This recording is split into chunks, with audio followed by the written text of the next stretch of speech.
Assalamualaikum warahmatullahi wabarakatuh. Perkenalkan, nama saya Nurul Fatimatu Zahra dengan NIM C0E024013, Prodi Keuangan Daerah, Fakultas Ekonomi dan Bisnis, mata kuliah Perpajakan 1 dengan dosen pengampu Bapak Dr. Wirmi Eka Putra SEMSI, Bapak Eko Prasetyo SEMSCAK, dan Ibu Aninda Puji Adila MAK. Hari ini izinkan saya untuk mempresentasikan mengenai hukum pajak. Sebelum masuk ke pengertian hukum pajak, di sini saya ingin menjelaskan sedikit tentang apa itu pajak. Pajak adalah iuran wajib dari masyarakat kepada negara yang dipungut berdasarkan undang-undang.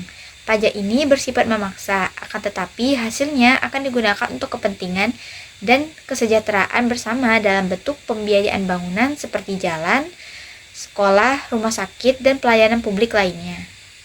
Kembali lagi ke pembahasan utama, yaitu mengenai pengertian hukum pajak. Di sini hukum pajak itu pada dasarnya adalah seperangkat aturan yang mengatur hubungan antara negara sebagai pemungut pajak dan masyarakat sebagai pembayar atau wajib pajak.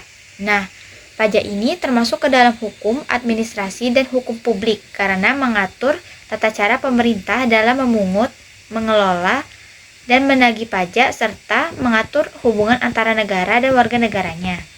Tujuan hukum pajak. Tujuan hukum pajak itu mencerminkan beberapa prinsip seperti keadilan, di mana pemungutan pajak harus dilakukan secara adil.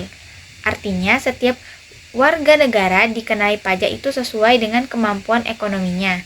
Dengan demikian, beban pajak tidak akan memberatkan satu pihak dan hasilnya dapat digunakan untuk kepentingan seluruh masyarakat. Kemudian ada prinsip kemanfaatan, di mana pajak yang dipungut itu harus memberikan manfaat yang nyata bagi masyarakat. Misalnya untuk pembiayaan bangunan seperti sekolah, rumah sakit, dan lain sebagainya, serta menyediakan fasilitas umum dan meningkatkan kesejahteraan masyarakat. Kemudian ada prinsip kepastian hukum, di mana pemungutan pajak itu harus berdasarkan aturan yang jelas, tegas, dan tidak berubah-ubah. Yang nantinya hal ini dapat memberikan kepastian bagi wajib pajak sehingga mereka tahu hak dan kewajibannya dalam membayar pajak. Alasan pemerintah memungut pajak. Yang pertama yaitu sebagai sumber pendapatan negara berupa dana utama APBN, di mana pajak ini nantinya dipakai untuk membiayai belanja negara seperti pendidikan, kesehatan, pertahanan, infrastruktur, dan gaji pegawai negeri. Tanpa pajak, negara tidak bisa menjalankan fungsi utamanya ini. Yang kedua, menjaga stabilitas dan pertumbuhan ekonomi dalam bentuk instrumen kebijakan fiskal, di mana pajak ini bisa dipakai untuk mengendalikan inflasi, mencegah defisit anggaran, dan mendorong pertumbuhan. Misalnya, jika terjadi inflasi yang tinggi, maka pemerintah bisa menaikkan tarif pajak agar daya beli turun dan harga terkendali.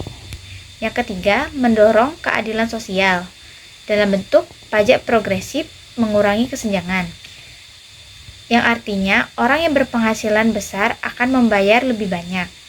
Nah, dari dana tersebut akan dikumpulkan dan digunakan untuk membantu kelompok yang kurang mampu melalui subsidi, bantuan sosial, dan fasilitas umum. Yang keempat, memenuhi kewajiban konstitusional, di mana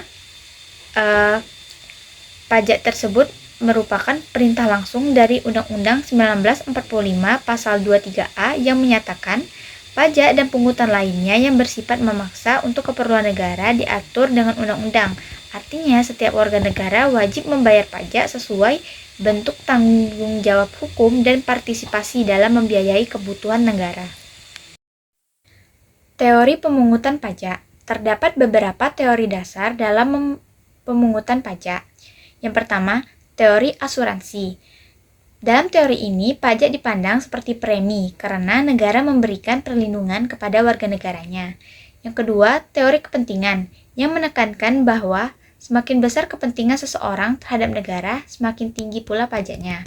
Yang ketiga, teori daya pikul, di mana teori ini menekankan bahwasanya pajak itu dibayar sesuai dengan kemampuan seseorang.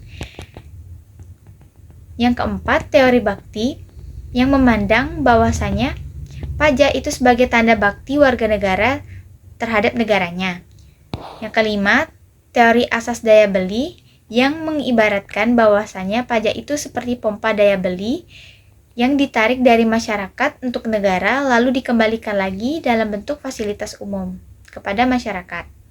Azas pemungutan pajak. Yang pertama, azas domisili, di mana pajak dikenakan pada orang atau badan yang berdomisili di suatu negara atas penghasilannya dari manapun itu.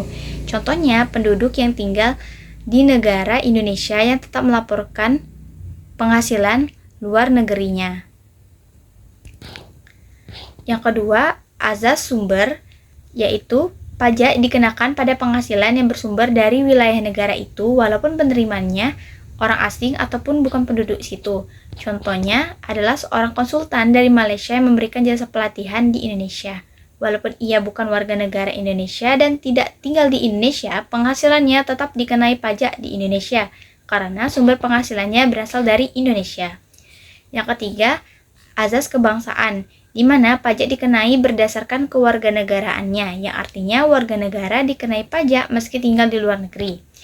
Contohnya yaitu seorang WNI yang bekerja di Jepang yang tetap dianggap sebagai wajib pajak Indonesia karena status kewarganegaraannya. Namun biasanya, agar tidak terjadi pajak ganda, akan ada perjanjian pajak internasional atau tax treaty antara Indonesia dan Jepang. Jadi intinya pada azas kebangsaan ini yang menjadi dasar pemungutan pajak adalah status kewarganegaraannya. Kesimpulan presentasi saya hari ini, hukum pajak adalah aturan yang mengatur hubungan negara dan masyarakat dalam pemungutan pajak dengan tujuan keadilan, kemanfaatan, dan kepastian hukum. Pajak dipungut sebagai sumber utama pendapatan negara, alat menjaga stabilitas ekonomi, serta sarana mewujudkan keadilan sosial.